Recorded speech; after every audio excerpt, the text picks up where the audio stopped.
Bismillahirrahmanirrahim. Alhamdulillahi Rabbil Alamin. Wassalatu wassalamu ala rasulihil amin, Nabiyyina Muhammad ibn Abdullah wa ala alihi wa sahbihi wa man sar ala nahjihi wa ihtada bihadihi wa istanna bisunnati ila yaumiddin, amma ba'd. Muslimin dan muslimat yang dirahmati dan dikasihi sekalian, ketika kita berpuasa, di antara takrif puasa yang selalu kita ingat iaitulah menahan diri daripada makan, minum, melakukan jima di siang harinya, dan perkara-perkara yang membatalkan puasa. Itu takrif secara zahirnya, itulah puasa yang kita nampak. Tetapi kalau kita lihat kepada hakikat puasa, yang dikehendaki daripada puasa itu iaitulah menahan diri daripada tidak melakukan perkara-perkara yang Allah halal kepada kita, sebagai menyatakan, menzahirkan rasa ubudiyah, rasa perhambaan kita terhadap Allah Azza wa Jalla. Maka di sebalik zahir itu ada lagi beberapa larangan yang menjadi asas kepada puasa, iaitulah supaya kita tidak bercakap dengan percakapan yang tidak baik. Maka tajuk tazkirah kita kali ini iaitulah bagaimana lidah kita berpuasa. Mulut berpuasa tak makan, kita pandai dah.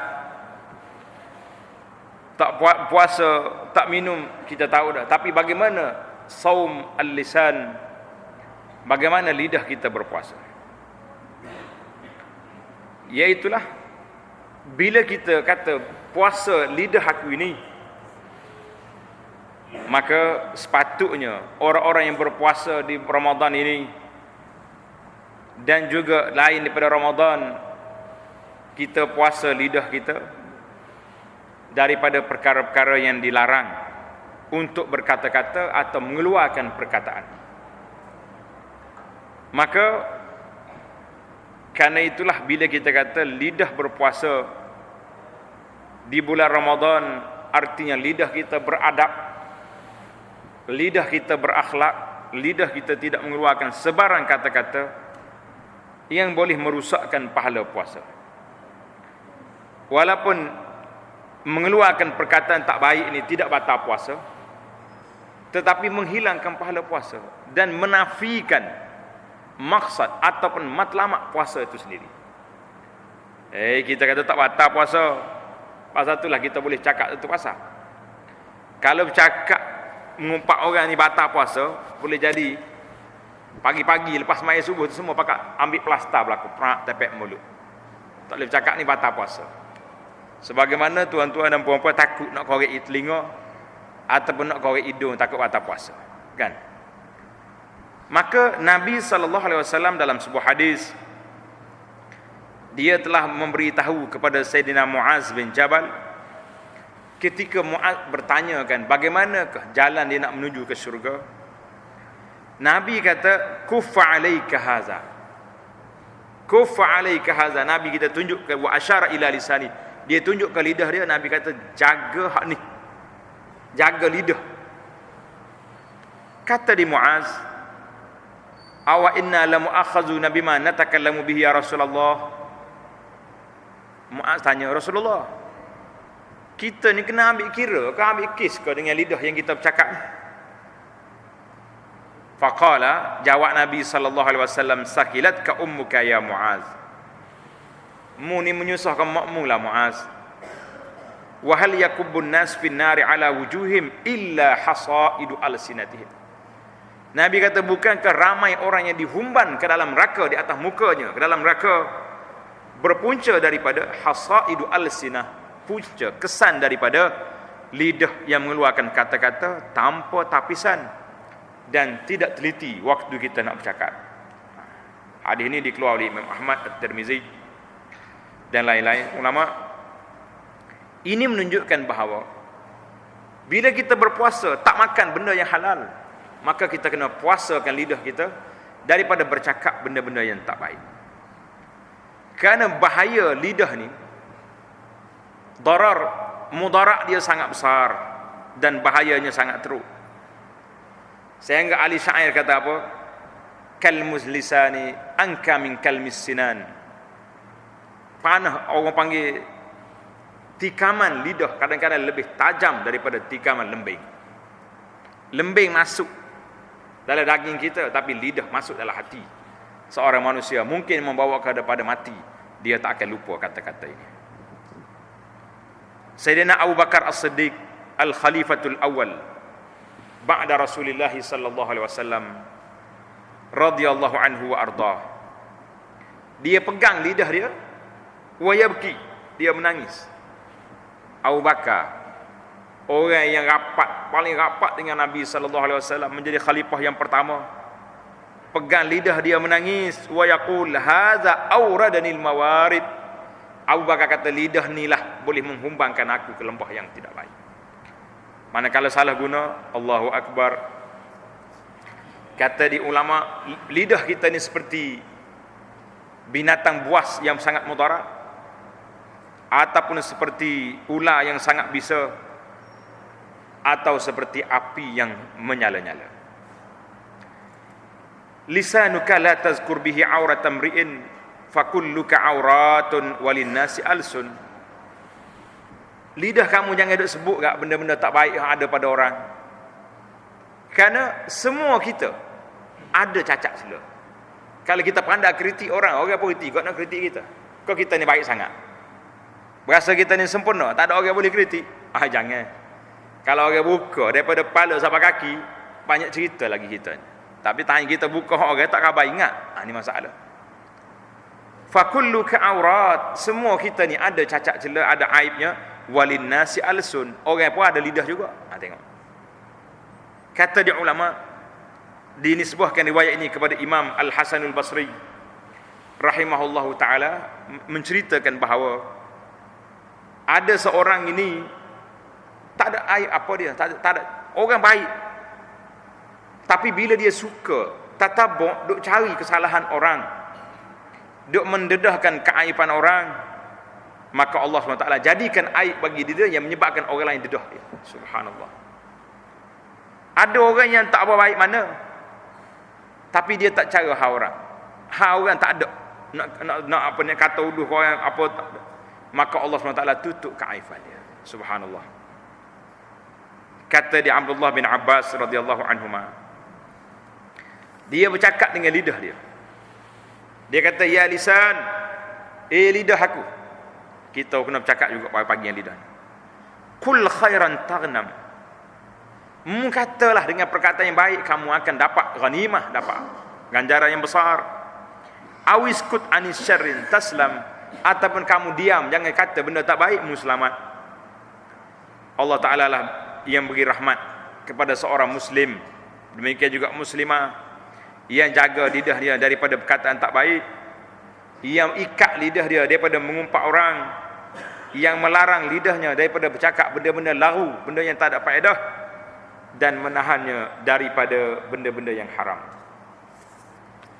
Para jemaah sekalian, cukuplah bagi kita apa yang Allah peringatkan dalam surah Qaf ayat 18. A'udzubillahi minasyaitonir rajim. Ma yalfizu min qawlin illa ladaihi raqibun atid. Tidak berlafaz dengan satu perkataan.